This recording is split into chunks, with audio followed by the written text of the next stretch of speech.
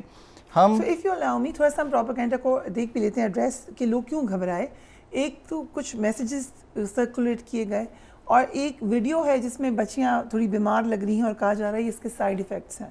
ذرا ہمیں اس کی روشنی ڈال دیجئے کہ یہ کہاں سے آئیں اور کیوں آئیں, اور ایسا تو نہیں ہوتا نا اس کو لگانے سے کوئی طبیعت تو نہیں خراب ہوتی؟ نہیں جی, یہ جن ممالک کے اندر یہ ویکسین لگی وہاں پہ بڑی ایکسٹینسو سٹڈیز ہوئیں اور ابھی تک جو ایک اعداد و شمار ہے کہ 68 ملین لوگوں کو یہ ویکسین لگ چکی ہے. اور ان میں سے ابھی تک ایز آف ٹوڈے کوئی بھی ایسا بندہ یا بچی نہیں ہے جس کو یہ ویکسین لگی اور اس کی خدا نخواستہ اس ویکسین کی وجہ سے ڈیتھ ہو گئی. باقی آپ جانتی ہیں کہ کوئی بھی ویکسین ہو جب کسی کو بھی لگائی جاتی ہے تو اس کے لگنے کے بعد بخار ہوتا ہے. سائیڈ ایفیکٹس تو ہر پیراڈول کے بھی ہوتے ہیں. بخار, اس کی وجہ یہ ہے کہ آپ نے ایک ویکسین لگائی تو آپ کا قوت مدافعت جو سسٹم ہے وہ ایکٹیویٹ ہوتا ہے. وہ ایکٹیویٹ ہوگا تو اس کے اگینسٹ اینٹی باڈیز بنے گی. جب وہ ایکٹیو ہوگا تو اس کی وجہ سے فیور ہوتا ہے which subsides in a day or two with paracetamol as you just mentioned. تو اس میں بھی کوئی گھبرانے والی بات نہیں ہے. یہ جو ویڈیو سرکولیٹ ہو رہی ہیں یہ انفارچونیٹلی 2024 کی ہیں اور یہ غالباً یہ انڈیا کے اندر یہ انسیڈنٹ ہوا تھا جہاں پہ ایک اسکول کے اندر گیس بھر گئی جس کی وجہ سے بچیاں جو وہ سفوکیٹ ہوئی, اس کو یوز کر کے یہ لگا رہے ہیں, اس کو ٹیگ کر کے کیا جا رہا ہے. تو یہ اگین یہ بھی بتائیے گا کہ یہ کیوں ضروری ہے کہ اس ایج میں یہ ویکسین لگوائی جائے تاکہ جو لوگ پلان کر رہے ہیں لگوانے کا ان کو پتہ ہونا چاہیے, یا لیٹس سے کوئی 18 ایئرس کی 19 ایئرس کی بچی ہو وہ نہیں لگوائے اس کو؟ نہیں, وہ بھی لگوا سکتی ہیں, لیکن اس وقت جو ہم نے جو ایج کو ہارڈ سلیکٹ کیا ہوا ہے 9 to 14 ایئرس, اس کے اندر ریسرچ کی گئی اور یہ پتہ چلا کہ اس ایج گروپ میں جو ایک ویکسین کی ڈوز ہے وہ اتنی ہی افیکٹو ہے اگر ہم اس ویکسین کو 15 سال سے 49 سال کے درمیان لگائیں تو وہاں پہ اس کی ہمیں 2 ڈوز لگوانی پڑتی ہیں. So this is an added advantage of being in this age group because بچیاں جو ہے وہ ایڈولیسنٹ کی طرف جاری ہوتی ہیں, ان کا امیون سسٹم جو ہے وہ بہت اچھی طرح سے کام کر رہا ہوتا ہے and because of very very efficient immune system ان کی دیر از ویری لائکلیہڈ کہ ان کے باڈی جو ہے اس کینسر کے اگینسٹ ایک اچھی قوت مدافعت بنائے. اینڈ واٹ اباؤٹ ادرز جو اس ایج بریکٹ میں نہیں ہیں, وہ لگوانا چاہیں تو ان کو پرائیویٹلی اویلیبل ہے, اس کا کوئی فائدہ بھی ہوگا لگوانے کا؟ جی بالکل, کیونکہ یہ جو جب انفیکشن ہوتا ہے اس کی 2 سٹرینز ہیں 16 and 18. ایز آپ نے اپنی اوپننگ اس میں اسٹیٹمنٹ میں بتایا تھا کہ اس کی more than 200 اس کی سٹرینز ہیں, بٹ ان میں سے جو سٹرین نمبر 16 ہے and 18 ہے ان کا جو انفیکشن ہے that leads to precancerous and then cancer. تو یہ پری کینسرس جو جرنی ہے یہ بھی تقریباً 10 سے 15 سال کی ہے. تو یہ خواتین جب ان کے اندر جا کے تشخیص ہوتی ہے تو they are already 35 between 35 to 40 years. So اگر اس کو ہارٹ کو ویکسین لگوانی ہوئی تو یہ that will be available, but first یہ کیمپین اینڈ دین کیمپین کے بعد یہ روٹین امیونائزیشن کا حصہ بن جائے گی. So every girl attaining the age of 9 years will be eligible for this vaccine. اس کو یہ ویکسین ملے گی تاکہ وہ بچی اپنی آنے والی زندگی میں اس کینسر سے بچے. اور یہ جو کہا گیا کہ ریپروڈکٹیو سسٹم کو افیکٹ کرے گی, بچیاں ماں نہیں بن سکیں گی, یہ تو ہر ویکسین کے ساتھ یہ خدشہ آ جاتا ہے. آپ ذرا لوگوں کو بتا دیں کہ اس کا کوئی میڈیکلی کوئی کنیکشن ہے؟ دیکھیں جی، اس میں دو باتیں میں کروں گا.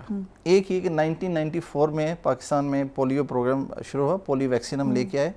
آج 2025 میں آپ دیکھیں کہ ہم پولیو تو ریڈیکیٹ نہیں کر سکے اسی متھ کی وجہ سے کہ یہ بانجھ پن کراتی ہے، یہ پاپولیشن کو کنٹرول کرتی ہے. But see where are we in terms of population. یہ پاپولیشن ایک وہ چیز ہے جس میں پاکستان نے بہت ترقی کی ہے، by leaps and bounds. Likewise جو ہمارے آنریبل منسٹر صاحب ہیں، ان کا یہ میسیج ہے کہ ہم بحیثیت انسان، بحیثیت بھائی، بحیثیت باپ، بحیثیت نبی پاک صلی اللہ علیہ وسلم کی امتی ہونے کے ہم یہ کیسے سوچ سکتے ہیں کہ ہم کسی بیٹی کو، بہن کو، بچی کو زہر دیں گے، اس کو بانجھ بنائیں گے؟ کیا ہم کسی کو جواب دہ نہیں ہیں؟ تو لہٰذا میرا آپ سب سے یہ ریکویسٹ ہے، اس ویکسین کا مقصد صرف کینسر سے بچانا ہے. اس ویکسین کا مقصد خدا نخواستہ کسی کی بہن کو، بیٹی کو، بچی کو بانجھ بنانا نہیں ہے، اس کو سٹیرائل کرنا نہیں ہے. اللہ سب کی زندگی میں بہت زیادہ آسانیاں کرے. یہ والا اس ویکسین کا، اس کیمپین کا واحد مقصد یہ ہے کہ ہم ان 3200 خواتین کو بچائیں، ہم ان 3200 خاندان کو بچائیں، ہم ان 3200 ماؤں کو بچائیں. جیسے کہا جاتا ہے prevention is better than cure. Thank you so much doctor صاحب ہمیں ٹائم دینے کے لیے.